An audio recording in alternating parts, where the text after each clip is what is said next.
Olá, galera, tudo bom? Bom estar com vocês aqui para esse nosso bate-papo sobre redação, tá? Sobre expressividade, sobre escrita, claro, que uma das melhores formas para você se expressar, das formas mais adequadas é justamente a escrita, e é por isso que a gente bate esse papo aqui semanalmente, para que você consiga compreender a melhor forma de expressar as suas ideias, de transmitir essa lógica de pensamento que você tem, e mais especificamente para cumprir critérios dos vestibulares que você vai fazer, dos mais diversos vestibulares. E é claro, como os mais diversos vestibulares cobram a dissertação argumentativa, nós vamos tratar aqui da dissertação escolar, especificamente relacionada com essa questão do direcionamento da dissertação argumentativa, tá? É bom pensar, pessoal, assim, eu sempre gosto de iniciar nossas aulas relembrando alguns pontos importantes. O primeiro ponto é isso que você já está sabendo, que a gente está conversando agora, que nós vamos trabalhar necessariamente com o texto dissertativo argumentativo, tá? Professor, existem mais outros tipos de textos? Existe o dissertativo expositivo, que talvez seja aquele que a gente mais aproxime-se, e aí por esse motivo também existe um risco de que você fuja do padrão de dissertação argumentativa e apenas exponha. Então a gente tem que tomar um cuidado com relação a isso daí, tá? Então por isso esse bate-papo aqui é sempre para que você entenda como é que é a lógica do direcionamento argumentativo. Agora nós temos outros tipos de texto, nós temos a narração, nós temos a descrição, nós temos o texto injuntivo, que é o texto que vai te dar orientações, vai utilizar principalmente o verbo no seu princípio imperativo, entre outros pontos que a gente precisa notar. Mas nós, claro, vamos focar principalmente no texto dissertativo argumentativo por dois motivos. Primeiro, porque este é o texto que mais vai lhe dar de maneira formal, tá? De maneira racional, a possibilidade de você expressar opinião, certo? De você expressar o seu ponto de vista. Vamos até tirar a ideia de opinião, porque opinião parece-me, então deixa transparecer que você está tratando de algo pessoal, quando não é verdade. Nós não estamos tratando de um posicionamento pessoal. Pelo contrário, é um posicionamento racional, formal, baseado, tratado principalmente por base de argumentos plausíveis, tá? Argumentos do princípio racional embasados por repertório sociocultural. Beleza? Então vamos tirar um pouquinho dessa ideia de opinião e vamos lançar mão da expressão ponto de vista, tá? Então posicionamento diante de uma linha temática que lhe é oferecida. Vale lembrar também, pessoal, que todas as nossas aulas são baseadas em critérios e cobranças do Exame Nacional do Ensino Médio. Professor, por que pensar apenas no Enem? Para começar, não é pensar apenas no Enem, não é isso. É pensar de uma forma que esteja direcionada ao Enem por um motivo muito simples. O Exame Nacional do Ensino Médio, ele é baseado na expectativa que se tem de um aluno, fundamentada na BNCC, né, na Base Nacional Comum Curricular, além das diretrizes da educação brasileira. Então, é por esse motivo que, claro, o Exame Nacional do Ensino Médio serve como base para que a gente direcione uma perspectiva de análise textual, beleza? Então, essa é a lógica que a gente vai montar. Professor, e hoje, especificamente, depois desse bate-papo aqui sobre o que é dissertação, sobre como é que você é avaliado, o que a gente pode pensar quando se tratar da ideia de produção de texto. Hoje, especificamente, nós vamos trabalhar, galera, uma ideia de análise temática e de montagem textual. Nós vamos pensar numa linha de planejamento do texto. Por quê, professor? Porque eu quero que você comece a entender todos os passos a serem dados para que se busque necessariamente a lógica de um texto, certo? Então, qual é a ideia? A ideia é que a gente treine aqui, a partir de exemplos concretos, o caminho a ser percorrido para que você consiga desenvolver e apresentar bem essa opinião, certo? Essa opinião não, esse posicionamento, tá? Então, por quê? Como é que é isso, professor? Basicamente, é você entender o seguinte: diante de um tema, eu devo pensar o quê? Veja que eu não estou falando de conteúdo, estou falando de que questionamentos você vai se fazer para que consiga necessariamente apresentar um posicionamento de maneira clara, de maneira evidente. Então, aqui, pessoal, é bom lembrar que existe uma expectativa formal, construtiva do texto dissertativo.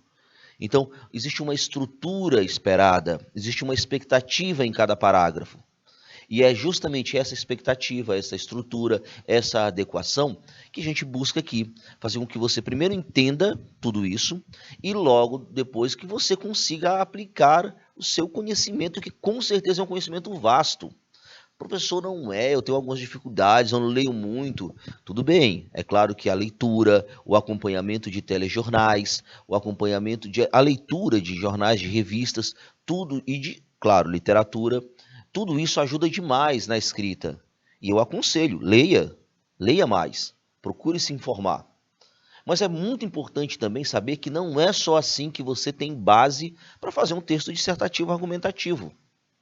É muito bom também pensar que você tem a possibilidade de trazer outros tipos de repertórios, como filmes, séries, músicas que você escuta, telenovelas e assim por diante. Então é importante que você tenha esse direcionamento para que você entenda como é que eu devo resgatar o conhecimento que eu tenho em prol da defesa do meu posicionamento, certo? A redação, ó, fique bem com isso na mente, é uma informação importante. Fixe bem na sua mente o seguinte: a redação não é um concurso sobre quem sabe mais sobre o tema. Não existe isso. Não é um concurso de quem sabe mais sobre o tema. Talvez seja assim, o que é a expectativa? É um concurso de quem consegue usar melhor o que sabe para defender a sua ideia, certo? Então, quando você pensar na ideia de redação, não pense necessariamente que você precisa ter um conhecimento extremamente aprofundado, porque não é isso. E o que é então, professor? É justamente você ter a capacidade de selecionar bem as ideias que você tem em mente, o repertório que você guardou durante a sua formação, seja educacional, seja comunitária, para que você consiga necessariamente defender esse ponto de vista, certo? Então, muito mais do que um concurso de saber mais sobre o tema, é um concurso de quem sabe melhor utilizar o que sabe. Tranquilo? Pois bem, trazendo todas essas ideias, essa pequena introdução, esse bate-papo sobre texto dissertativo argumentativo, agora eu convido vocês a aplicar tudo isso que eu falei. Eu convido vocês para que você pratique, a partir de um exemplo concreto, essa ideia de como é que se monta, de como é que se cria um texto, de como é que se pensa e se organiza um texto dissertativo argumentativo a partir de uma proposta temática. Vamos lembrar que essa proposta temática, pessoal, ela segue os padrões do Exame Nacional do Ensino Médio para que você consiga perceber uma situação realista dentro da nossa ideia de texto, tá? Então, convido vocês, venham comigo aqui para o nosso material para que você consiga visualizar toda essa questão. Beleza? Primeiramente, já que nós estamos no processo de revisão hoje, pessoal, eu queria que você notasse logo de cara um ponto importante. Vamos relembrar aqui de maneira bem lógica o que é que a gente está estudando. Nós vamos estudar uma dissertação. Já comentei aqui com vocês que a dissertação pode ser uma dissertação expositiva, bem como podemos ter uma dissertação argumentativa. Nosso foco de hoje é uma dissertação argumentativa, certo? Vamos fazer uma dissertação argumentativa. O primeiro ponto a gente analisar é esse, dissertação argumentativa. Bom, você vai lembrar também, vou até colocar aqui em cima para a gente direcionar outros pontos. Você vai lembrar também que a dissertação é um texto formal. A dissertação é um texto formal, necessariamente. Se ele é um texto formal, ele tem uma estrutura fixa. Qual é a estrutura dele, professor?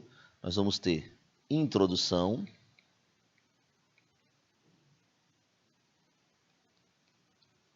desenvolvimento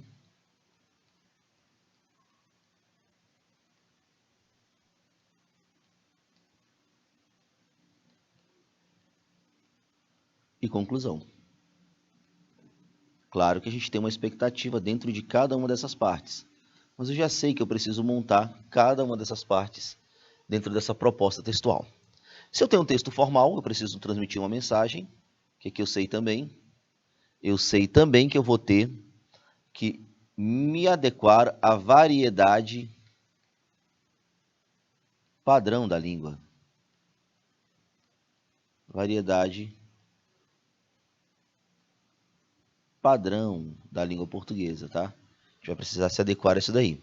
Outra coisa que eu vou precisar saber também, eu vou precisar saber, lembrar, né, que eu já sei, vou precisar lembrar que eu estou tratando de um texto que tem uma intenção de transmitir uma mensagem. Então, o texto ele vai ter a função referencial,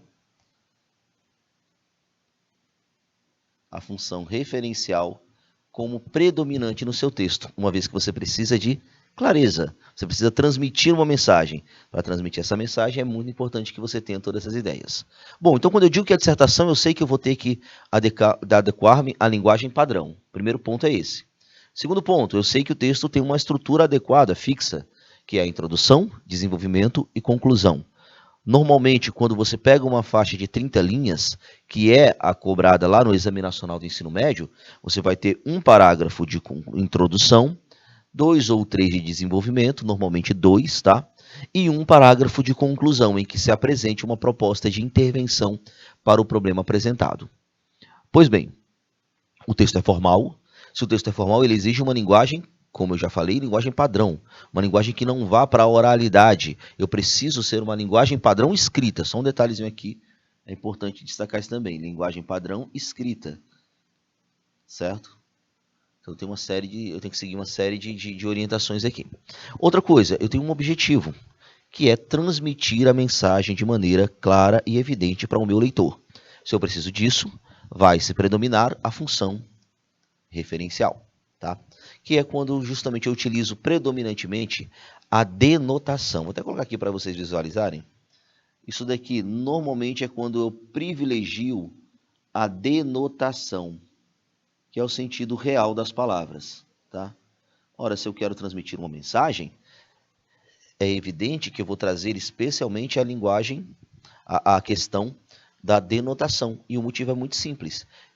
Se é para transmitir, eu vou falar exatamente o que eu quero que o leitor entenda, sem a necessidade de ele interpretar o que eu quero dizer, sem ter que buscar um entendimento mais aprofundado, metafórico da minha linha de pensamento.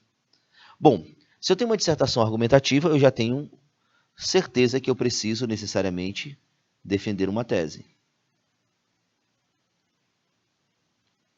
Defesa de uma tese. Eu sei disso aqui já. E é importante você lembrar disso, apesar de parecer meio bobo, mas assim, a defesa de uma tese, pessoal, é determinante. Pessoal, mas é lógico, é claro que eu preciso defender uma tese. Veja bem, lembre-se disso, porque muitas vezes você não toma esse cuidado e a falta desse cuidado torna o teu texto muito mais expositivo do que necessariamente argumentativo. Então não esqueça. E o que é a tese, professor? A tese nada mais é do que o seu posicionamento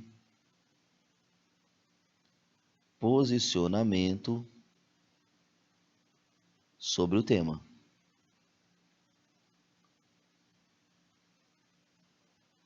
Posicionamento sobre o tema, você tem aqui um direcionamento de tese, ok?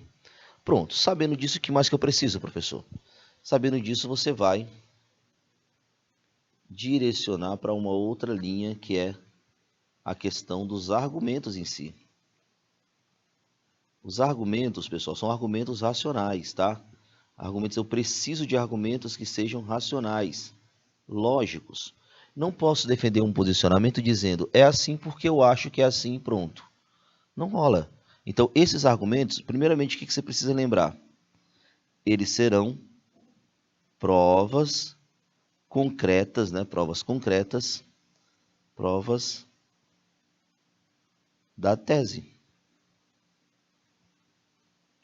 Provas de que a tese é verdadeira, certo?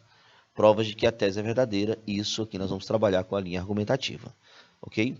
Eu quero lembrar vocês também que esses argumentos eles são formados por 2 pontos especificamente. São formados por 2 pontos especificamente. Vou colocar aqui para você visualizar. O que são argumentos? O argumento você trabalha com a ideia de opinião, é o que você acha sobre o texto, é a sua opinião, tá? Vou colocar até entre aspas para que você entenda que é um posicionamento que você tem, mais o fato. A opinião mais o fato é conhecido como argumento. Vamos lembrar que esse fato aqui que a gente está falando, que esse fato nada mais é do que uma representação do que a gente vai chamar de repertório sociocultural, que é a fundamentação do seu texto. Então, basicamente, vamos só fazer uma retomada aqui, para que você se lembre o que é um texto dissertativo argumentativo. Bom, eu sei que vai ser um texto formal. Se eu sei que é um texto formal, eu sei que eu preciso de uma linguagem adequada a ele. Que linguagem é essa, professor? A variedade padrão escrita da língua portuguesa. Por que a variedade padrão? Porque ela é a comum a todos os brasileiros. Portanto, se eu quero transmitir uma mensagem, eu vou utilizar predominantemente a variedade padrão escrita da língua portuguesa. Por que utilizar a variedade padrão? Como eu acabei de falar, porque eu quero que todos tenham uma possibilidade da leitura. Eu preciso ser claro, porque eu preciso de um texto que seja predominantemente referencial. E o que é ser referencial? É um texto que centra-se no contexto, no referente. Ele vai centrar-se na informação a ser dada. Se eu preciso dar uma informação, eu vou falar exatamente o que eu quero que os leitores entendam. Eu vou utilizar predominantemente o sentido real das palavras. Sentido real que a gente vai chamar de denotação, certo? Bom, além disso, se eu vou trabalhar necessariamente com a dissertação argumentativa, eu preciso lembrar-me que a grande intenção do meu texto é necessariamente defender uma tese. E que tese é essa? É o seu posicionamento diante do tema apresentado, certo? O seu posicionamento diante do tema apresentado. Agora, vamos lembrar que essa tese não pode ser uma tese baseada no senso comum. Essa tese ela precisa ter uma base. Eu preciso provar de maneira racional essa tese. Como é que eu provo de maneira racional essa tese, professor? A partir de argumentos. Argumentos racionais. Argumentos concretos. Certo? E o que são argumentos? Necessariamente provas da existência de uma tese. Certo? Provas de que essa tese é verdadeira. E aí, para direcionar um pouco mais, você pode trabalhar com a ideia de opinião e fato.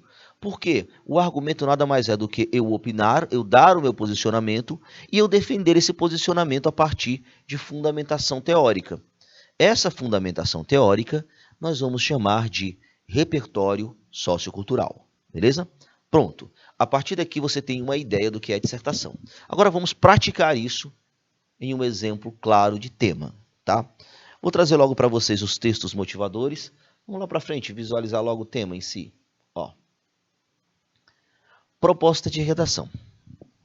A partir da leitura dos textos motivadores, que nós vamos ver já já, tá? A partir das leituras dos textos motivadores, e com base nos conhecimentos construídos ao longo da sua formação, esses conhecimentos aqui, ao longo da formação, nós vamos chamar de repertório. Vamos chamar de repertório sociocultural, tá? Repertório sociocultural. Redija o texto dissertativo argumentativo. Opa, se o texto é dissertativo argumentativo, eu já sei, porque eu acabei de falar que vou ter que defender uma tese, que o texto é formal, que o texto é baseado na função referencial e é baseado também na variedade padrão escrita da língua portuguesa. Olha a cobrança, ó. Língua escrita formal, tá? A escrita formal da língua portuguesa. Sobre o tema, o desafio do analfabetismo digital no Brasil. Apresentando proposta de intervenção, essa aqui é uma particularidade do Enem, tá?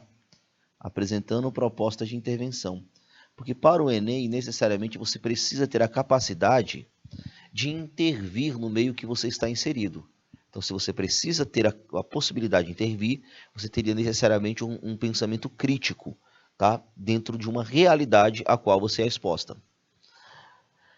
Que respeite os direitos humanos, ponto importante, você precisa ter uma alternativa que respeite os direitos humanos. Selecione, organize, relacione, selecione, organize, relacione de forma coerente. Isso aqui talvez seja o ponto crucial. Veja bem, lembra que eu falei que você não precisa ter. A redação ela não é um concurso de quem mais sabe sobre o tema, mas sim a pessoa que melhor utiliza o conhecimento que tem para defender a sua tese. É baseado nisso que está aqui, ó. Você precisa saber selecionar, organizar e relacionar suas ideias em defesa de um ponto de vista, em defesa de um argumento. Então, o que você precisa fazer de forma coerente, é evidente, né?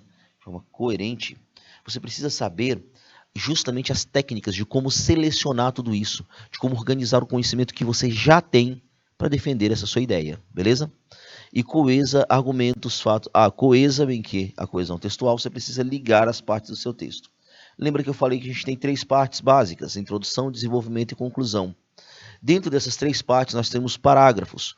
Os parágrafos eles são divididos em períodos, os períodos em orações. Tudo isso precisa estar interligado. E essa interligação ela é trabalhada dentro de um processo de coesão textual que você precisa estar atento.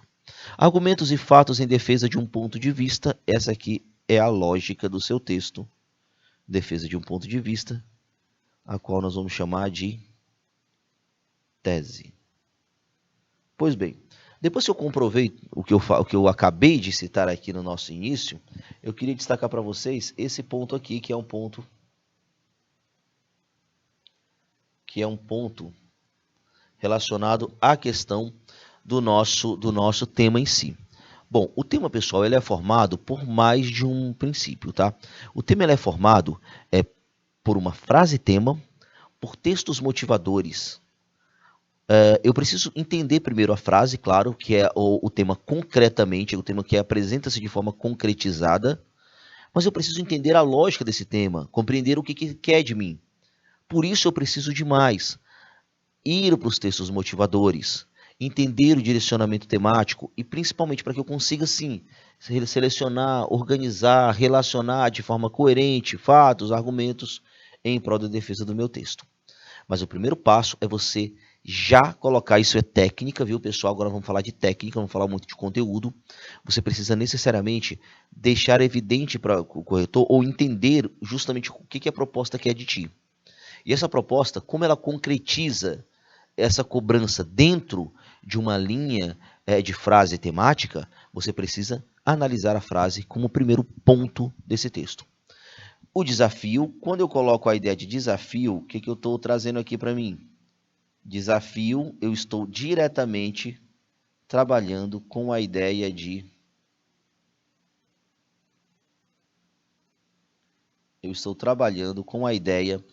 problema social. Por que, professor, problema social?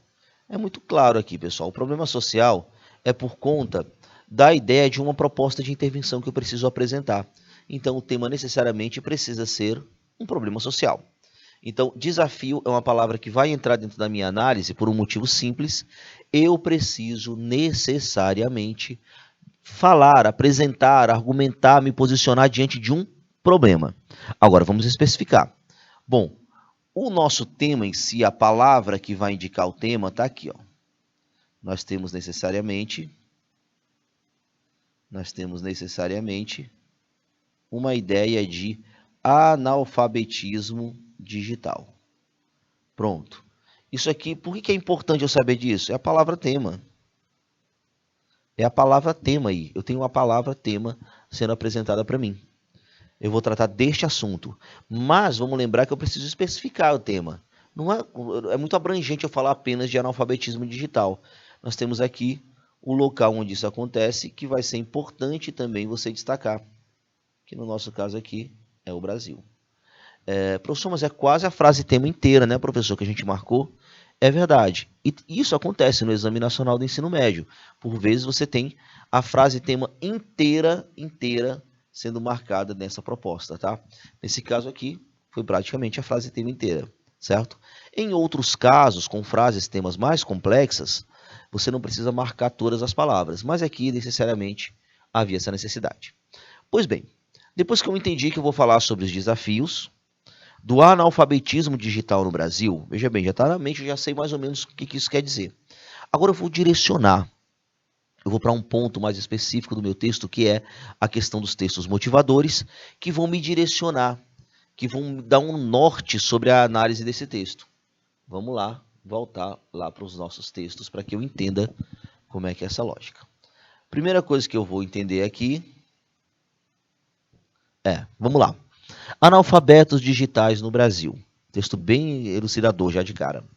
O processo de transformação digital já se faz presente no mundo há alguns anos e nos traz novos desafios, tendências e nos leva a repensar como agimos em nossa vida privada e pessoal. Um detalhe importante para vocês. Logo de cara, pessoal, nós vamos ser apresentados para uma transformação digital. Então, esse ponto é um ponto determinante. O que é que a internet trouxe para transformar as nossas vidas? O que ela trouxe para transformar as nossas vidas? Então, aqui, talvez, é importante você logo de cara entender que eu tenho um processo de transformação. E é claro, né, um processo de transformação digital. Essa é a nossa primeira lógica. Processo de transformação digital. Eu estou trabalhando numa lógica de transformação. E essa transformação, entenda bem, você vai mudar o seu estilo de vida. A vida privada e pessoal, inclusive. Professor, mas não é só trabalho? Não. A internet, as transformações, elas mudaram também a nossa vida pessoal. A maneira como a gente se relaciona, a maneira como a gente fala com as outras pessoas, como a gente interage. Tudo isso modificou-se. Inclusive, a maneira como a gente pensa foi modificada. Beleza? Vamos lá. São inquestionáveis os benefícios da tecnologia. A comunicação ficou muito mais fácil e o acesso às notícias e informações ficou mais fluente. Há alguns toques na tela. Veja bem, aqui eu tenho um motivo, exemplificação. Galera, sempre que tiver exemplos, é muito importante você já marcar no seu texto. Por quê, professor? Porque quando eu tenho exemplos, gente, eu posso utilizar isso dentro da minha lógica, porque eu preciso trazer exemplos para o meu texto. Então, esse ponto aí já é muito importante. Eu posso trazer exemplos para dentro do meu texto, tá? Então, aqui você vai ter necessariamente exemplos que vão poder ser utilizados. Isso é importante. Professor, mas eu soube que não pode usar o texto motivador. Pode sim, viu? Pode sim. Você não pode copiá-lo e nem concentrar todas as suas ideias no texto motivador. Mas você pode necessariamente utilizar informações que tem nele, tá? Principalmente de maneira interpretativa e principalmente para justificar as suas ideias que você já tem, tá? Porém, nem tudo são flores. Quando eu coloco um porém, veja bem, a internet provocou uma mudança na minha vida, uma transformação digital, porém nem tudo são flores. Apesar de toda a facilidade e comodidade que as novas ferramentas nos proporcionam, é verdade que muitas pessoas não usam corretamente, ou mesmo não fazem parte dessa realidade social. Para se ter uma ideia, no Brasil, enquanto ainda discutimos analfabetismo funcional, é uma comparação, viu, gente? Vamos lembrar que analfabetismo funcional, ele é necessariamente... Vou até colocar para que você consiga entender. Professor, o que é analfabetismo funcional?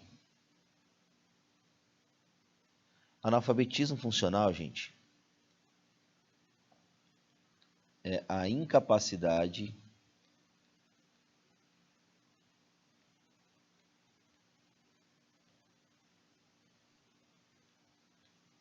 de interpretar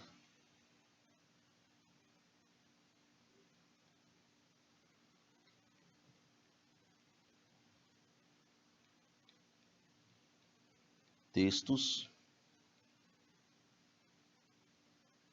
e operações.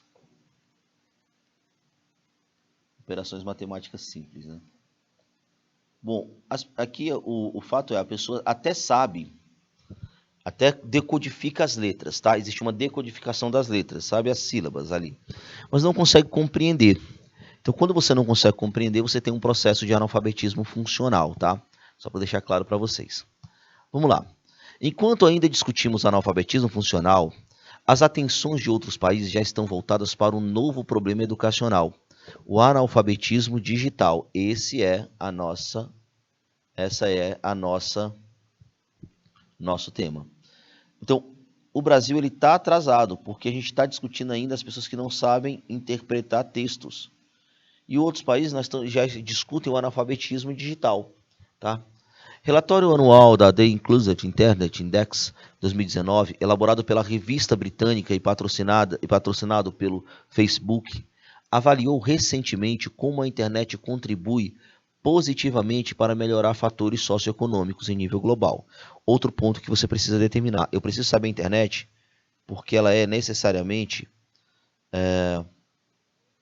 ela trabalha com... ela dá a possibilidade para que se tenha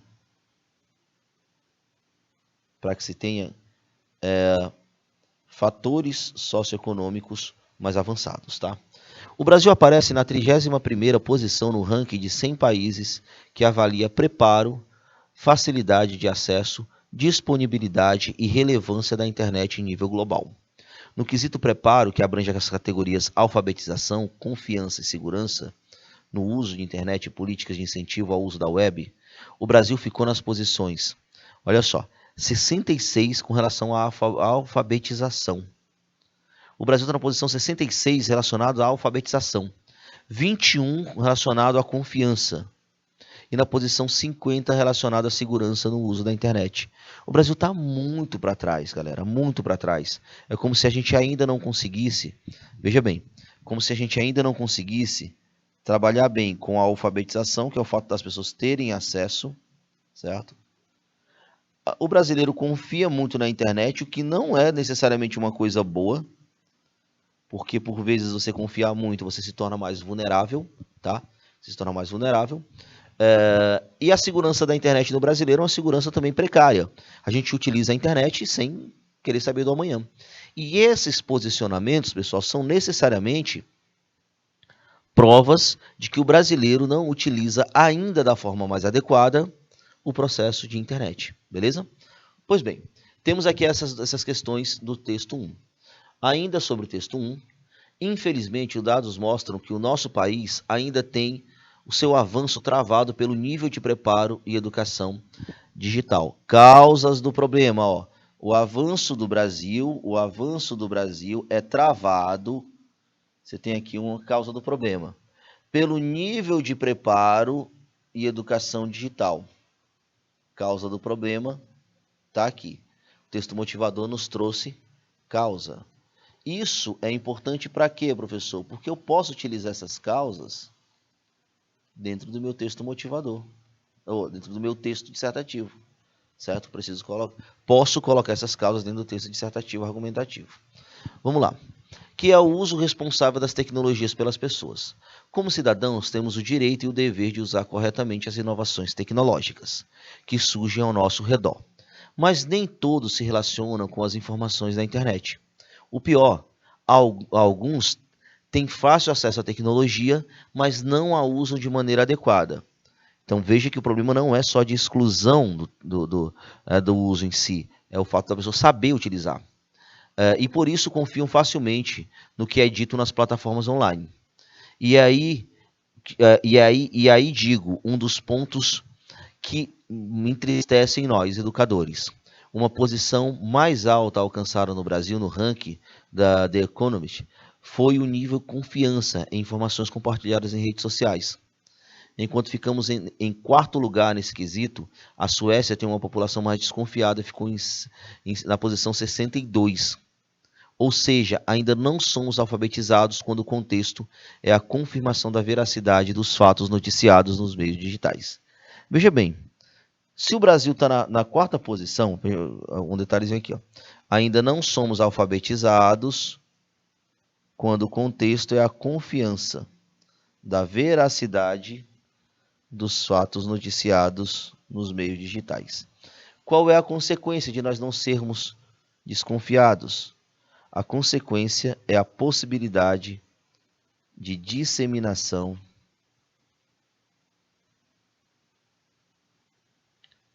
de fake news. Disseminação de fake news, principalmente porque as pessoas, os brasileiros, acreditam facilmente nisso. Professor, mas poderiam punir quem divulgasse fake news. Galera, é praticamente impossível você determinar tudo isso. Então, o fato mesmo a ser dito é que você precisa necessariamente aprender a educar as pessoas para que utilizem isso daqui de maneira adequada, certo? Então, disseminação de fake news é a grande consequência dessa confiabilidade absurda, por vezes, do brasileiro nas redes sociais, ok? Vamos lá. Texto 2. Agora a bicha tá mandando ler o código de barras. Um fino, um grosso, um fino. Essa questão da leitura do código de barras é a apresentação de alguma dificuldade. Pessoal, professor, nós temos aqui uma relação de duas idosas. É uma realidade no Brasil, tá? Inclusive, você pode falar aqui, pessoal, de um grande outro problema também que nós temos, que é a inclusão do idoso no meio virtual. Inclusive, pode ser até outro tema, né? A inclusão do idoso no meio virtual. É um problema que nós temos também, até pela falta de paciência e a falta de cuidado com que se tem com a população de terceira idade, ok? Texto 3, vamos lá. O Brasil é um dos países mais visados para grandes ataques de hackers, entenda. Ora, é claro que eu já entendi, né, professor? Porque o Brasil é o que mais confia na internet. Então, sendo o que mais confia, é mais fácil os hackers aplicarem golpes aqui no país. Mas vamos lá ler o texto. Ataques digitais de grande porte que afetaram o STJ, Superior Tribunal de Justiça, o Ministério da Saúde e o TSE, Tribunal Superior Eleitoral, levantaram dúvidas sobre a situação atual da cibersegurança brasileira. Ponto importante, pessoal. Ó, a gente precisa tratar também aqui dessa questão da cibersegurança. Por quê, professor? Porque quando eu tenho um analfabetismo funcional, o brasileiro ele fica cada vez mais sujeito a essa questão da falta de segurança nas redes, ok? Legislação insuficiente. Olha os exemplos, bem bacanas esses exemplos aqui. Vou até colocar aqui em outra cor para que você visualize. Se liga só os exemplos, ó. Legislação insuficiente, tamanho da população. O Brasil é um país gigantesco, então você tem uma população que necessariamente, se eu tenho uma população que a maior parte é analfabeto digital, e eu tenho essa questão, ó, eu tenho exemplo do porquê que o brasileiro eu preciso educar o brasileiro. Falta de educação digital, pronto, são os exemplos de que o Brasil é um prato cheio para golpistas, certo? São alguns desafios que para que o país suba nessa lista, de acordo com especialistas ouvidos pela Twitch. No levantamento de 2019, da ITU, União Internacional de Telecomunicações, na sigla em inglês, o Brasil está na posição 70, tá, 70 colocação, na 70ª colocação. Nas Américas, tem a 6ª colocação, atrás de Paraguai, por exemplo. Aí já dá para você notar que o Brasil tem uma questão econômica muito mais avançada e, de qualquer forma, não tem ainda essa segurança relacionada a esse tipo de operação cibernética, tá? O índice da ITU analisa o comprometimento com a segurança cibernética em países. Leve em conta critérios como a legislação para cybercrimes. Galera, ó, muito importante você anotar isso daqui. Eu preciso de falar da legislação brasileira, que é uma legislação ainda insuficiente. Apesar de nós já termos algumas leis que falam sobre isso. Mecanismos anti-ataques e até mesmo sistema de proteção online para crianças.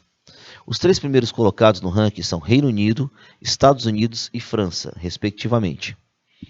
Para Paulo Lício de Geus, o professor associado das Ciências da Computação da Unicamp, Universidade Estadual de Campinas, o país tem infraestrutura adequada, mas a supervisão aos sistemas de informática precisa melhorar. A gestão de TI, tecnologia da informação, deveria cuidar da segurança também, não apenas da TI funcionando. Aqui é um ponto importante que o brasileiro pouco se preocupa com a segurança cibernética, ok? Então, ponto aí a se destacar. Vamos lá. Já o professor de Direito Digital da Universidade Presbiteriana Mackenzie, Marcelo Chiavassa, aponta que a população ativa na internet faz do Brasil algo atrativo para para os cybercriminosos. Muitos brasileiros, muita gente mexendo na internet, com pouco cuidado, você tem um carro-chefe aí para que o Brasil seja vítima de golpes. O Brasil é um dos maiores países do mundo em termos econômicos, de população, por isso estamos na linha de frente dos ataques. O que adianta atacar o Paraguai e afetar 2 milhões de pessoas, enquanto aqui você ataca São Paulo e acerta quase 20 milhões? Não dá para comparar com o Paraguai. Somos uma das 10 maiores economias do mundo. Estaremos sempre sendo visados. Visados, infelizmente, pelo lado ruim aqui, que seria a questão do cybercrime, né? Pois bem, entendido que essa parte, nós vamos agora aqui discutir sobre o desafio do analfabetismo digital no Brasil. Veja que eu coloquei uma série de problemas. Primeiro, relação do entendimento de segurança, da vulnerabilidade para golpes, dos perigos que se correm ao redor disso. E é claro que a gente pode falar aqui de exclusão digital, como nós tínhamos lá a charge das duas senhoras, não compreendendo bem como é que era aquele fato.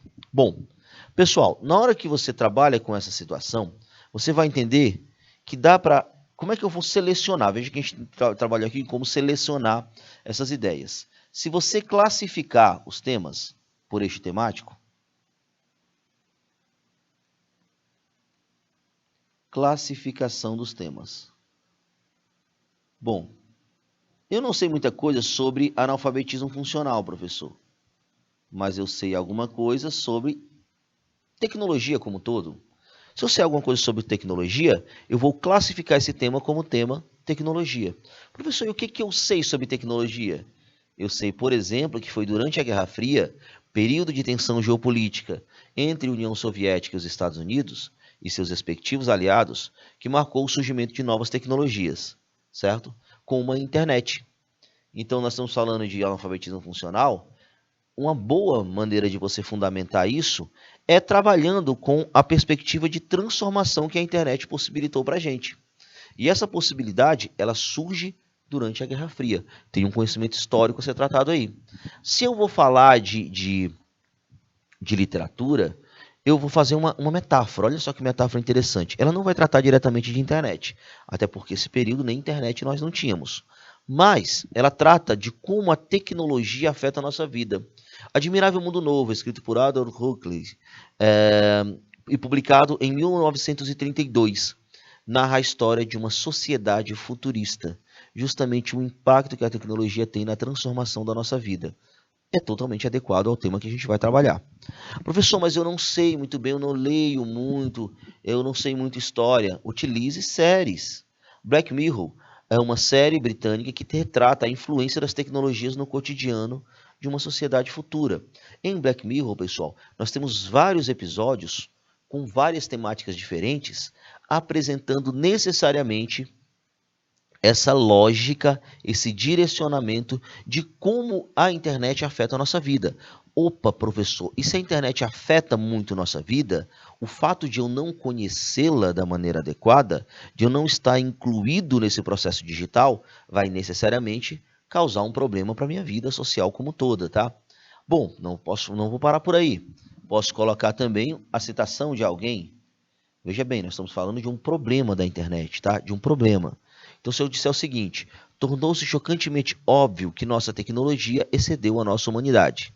Albert Einstein, cientista contemporâneo. Se você notar, quando eu falo da questão da tecnologia e excedeu a nossa humanidade, você pode falar, por exemplo, do processo de exclusão social provocado pelo avanço da internet. A internet é bom, a internet promove a facilitação da nossa vida, transforma o mundo, e eu não estar por dentro disso é um grave problema social.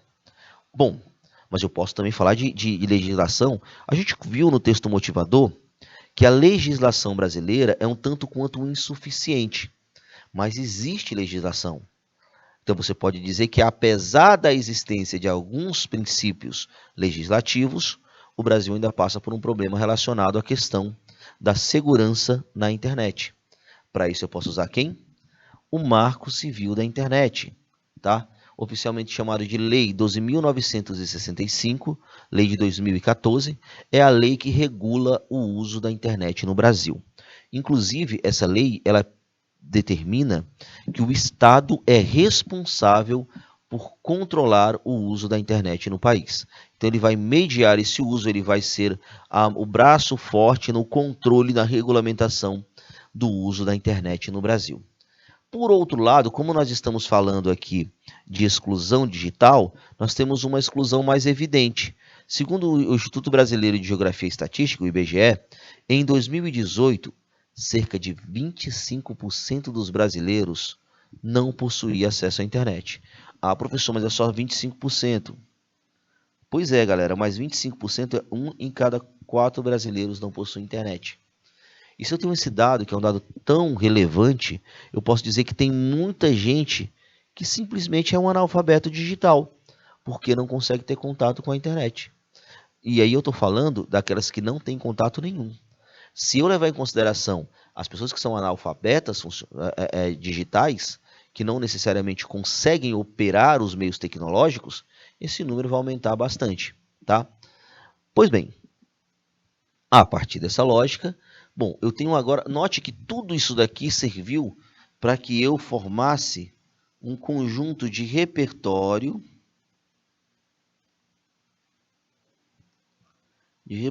sociocultural. Agora está mais fácil para eu selecionar alguma coisa para colocar no meu texto, tá? Repertório sociocultural. Então, tudo isso daqui, olha, isso daqui eu já vou guardar comigo. Se eu guardar isso comigo, o que, que eu vou determinar? Eu vou determinar que eu já tenho uma base para montar a minha estrutura textual. A partir daqui, eu vou necessariamente selecionar de maneira mais fácil os repertórios para defender o meu ponto de vista, ok? Vamos lá. Agora a parte prática do seu texto, tá, galera? Qual é a ideia aqui?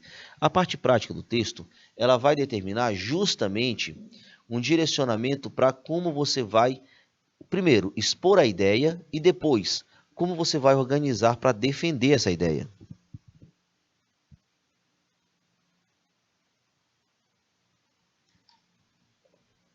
Nessa lógica, vamos primeiramente pensar no seguinte. Bom, aqui é uma proposta de introdução. É uma proposta de introdução. Como é que você pensa a introdução? Professor, por que é importante eu pensar a introdução? Eu quero que você entenda que a introdução ela vai ter uma função bem interessante. A introdução ela é uma espécie de projeto de texto. É uma espécie de projeto de texto. Por quê, professor? Porque na introdução você já vai, primeiramente, deixar evidente o seu posicionamento, que é a ideia central do seu texto, tá? A sua tese. Você vai defender exatamente cada um dos pontos, tá? A partir daí, o que mais que você vai fazer? A partir dessa ideia, você vai também situar o seu texto dentro da realidade e, principalmente, você vai indicar, anunciar o que você vai tratar, como é que você vai caminhar no decorrer do seu texto para provar o seu posicionamento diante do tema. Bom, então a primeira coisa que a gente vai fazer é o seguinte, lembre-se que eu preciso selecionar, organizar, interpretar todos os materiais, todos os fatos, opiniões, argumentos. Aqui eu tenho uma série de repertórios. Esses repertórios podem me ajudar, porque eu já vou selecionar a partir da ideia de classificação de eixo temático que eu fiz. Então, como é que eu vou fazer logo de cara? Eu vou trazer esse processo. Ó. Eu já vou escolher como é que eu quero situar. Estou falando de internet. Então, eu posso iniciar o meu texto, eu posso contextualizar o meu texto a partir do surgimento da internet. Após a Guerra Fria, no final do século XX, o processo de globalização intensificou-se, bem como seus efeitos, sobretudo pela universalização da internet. Bom, o que eu estou dizendo? Que logo a internet surge na Guerra Fria, né? Então vamos lembrar que logo depois dela houve a universalização. Bom, situei. No final do século XX, lá na década de 1990, existe a universalização da internet. E isso foi ponto que modificou a nossa vida, que provocou uma série de efeitos. Agora tem um efeitozinho que você tem que notar. Um dos efeitos negativos, é o meu tema. Agora, veja bem, aqui eu vou chamar de tese, por quê, professor?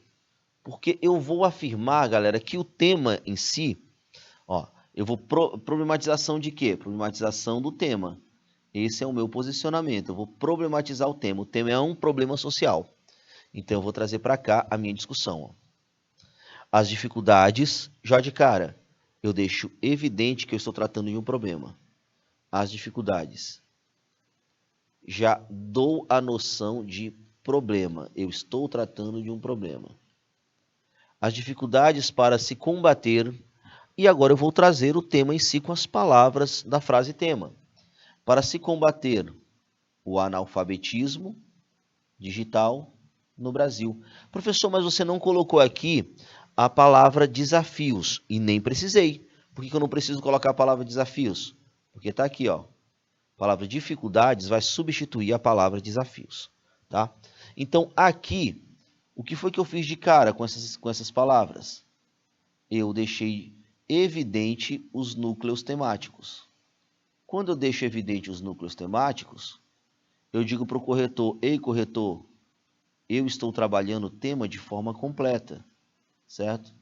Que são os núcleos temáticos lá da frase tema, tá? De onde foi que eu tirei esses núcleos temáticos? Da frase tema. Ponto importante para eu trazer para cá. Agora eu vou apresentar o caminho que eu vou percorrer no meu texto. O primeiro caminho é, por que eu tenho dificuldades? Lembre-se, eu tenho uma tese. Eu tenho uma tese e eu preciso provar essa tese. Então agora eu vou começar a estruturar os meus argumentos. Por que eu tenho dificuldades em combater o analfabetismo funcional? Analfabetismo digital. Por que eu tenho essa dificuldade toda? Aí você vem aqui, ó. A primeira dificuldade ela é pautada na ideia de desigualdade no acesso aos meios tecnológicos. Como assim, professor? Bom, o primeiro problema é a pessoa não ter acesso à internet. Então, isso aqui eu vou trabalhar como a causa 1 do problema. A causa 1 do problema. Essa causa 1, eu já estou indicando para o meu corretor. Onde é que ela vai ser trabalhada? Ela vai ser trabalhada no segundo parágrafo, no desenvolvimento, porque aqui eu apresento as falhas e lá nos outros parágrafos eu vou desenvolvê-las. Aqui é o assunto do meu segundo parágrafo, tá? Lembrando, eu vou indicar a causa do problema. Lembre-se que eu quero esses argumentos é para provar a existência do problema. Então, eu vou indicar a existência dele e vou desenvolvê-la no segundo parágrafo. Agora, eu preciso de outra causa, o argumento 2. Ineficácia de políticas públicas de inclusão social. Bom, essa ineficácia ela vai funcionar como a causa 2. Se eu preciso provar que um problema existe, é interessante, porque eu sei que é um problema, né? É interessante que eu apresente causas dele, certo? Então, quando eu apresento duas causas, eu provo que ele está existindo. Bom, eu apresento as causas na introdução, lembre-se que eu estou planejando um projeto de texto, mas eu preciso desenvolver. Onde é que eu vou desenvolver? Nos parágrafos seguintes, no desenvolvimento, tá? Então, o assunto do segundo parágrafo, qual vai ser, professor? Progressão textual. O assunto do terceiro parágrafo, professor, qual vai ser? Eu já indico, o meu leitor já sabe que esses são os assuntos dos meus parágrafos. Isso mostra o quê? Organização. Isso mostra organização. Assunto do terceiro parágrafo, ineficácia de políticas de inclusão social no Brasil. Pronto. Note que tudo isso está apresentando um projeto de texto. Eu contextualizei o texto, eu apresentei o problema, eu falei duas causas dele e eu vou desenvolver essas duas causas nos parágrafos seguintes. Tá? Bom, até aqui tudo bem? Direcionei, ponto. Isso tudo prova que eu tenho um projeto de texto. Professor, e na conclusão? A conclusão eu vou ter necessariamente a apresentação de uma proposta de intervenção para esse problema que eu acabei de apresentar, que eu acabei de afirmar que é um grave problema social. Bom, o que eu trouxe para vocês? Um exemplozinho de como é que você monta isso daqui. Tudo bem, professor, eu entendi como é que eu vou pensar. Primeiro contextualizo, depois eu apresento o problema, depois eu indico a causa 1, a causa 2, e agora eu preciso necessariamente juntar essas partes para provar que eu sei escrever, né? Aqui está o nosso direcionamento. Primeira parte, pessoal, você vai notar que vamos ter aqui a contextualização. Após a Guerra Fria, no final do século XX, o processo de globalização intensificou-se, bem como seus efeitos, sobretudo pela universalização da internet. Destaque, se você tiver uma palavrinha aqui que se liga ao seu tema, vai ficar mais específico. E agora eu tenho uma internet. Beleza? A palavra internet vai ser a palavra que vai servir para ligar o meu texto. Essa contextualização é o meu tema. A partir daqui, eu fechei a contextualização. Primeira parte. Agora, o que eu preciso? Eu preciso necessariamente apresentar a minha ideia. Porque esse primeiro ponto aqui foi um ponto totalmente expositivo. Agora, eu preciso apresentar a minha linha argumentativa. Diante desse cenário, é possível analisar as dificuldades para combater o analfabetismo digital no Brasil. Tudo isso daqui vai aparecer, eu vou chamar de tese, que é o momento em que eu apresento uma ideia minha, um problema, tá? Essa minha ideia de problema é a afirmação que eu estou tratando de um problema, e essa ideia foi montada a partir dos núcleos temáticos, tá? Como um reflexo negativo de tal panorama. Fechei a apresentação da minha tese. Dessa forma, é cabível a discussão sobre fatores como a desigualdade no acesso aos meios tecnológicos. Isso aqui apresenta-se para mim como o meu argumento de número 1. Vejo que eu vou indicando para o corretor. Ó. E a ineficácia de políticas de inclusão social no Brasil para compreender a construção desse contexto problemático. Quando eu falo de ineficácia, estou falando de argumento 2. Aí eu monto toda a minha linha de pensamento. E um detalhe, eu vou fechar aqui o meu parágrafo, ó, para compreender a construção desse contexto problemático. Vejo que há um reforço, aqui existe um reforço na minha tese, porque eu reafirmo que eu estou tratando de um problema. Tudo bem, pessoal? É a partir daqui que você tem todo esse nosso preparo. Contextualização, tese, aos elementos de coesão a serem apresentados, projeto de texto e o fechamento repetindo a noção de problema. É dessa forma que você vai conseguir planejar bem o seu texto e vai necessariamente ter sucesso na sua produção textual. Me despeço por aqui, galera. Deixo um grande abraço. Até mais.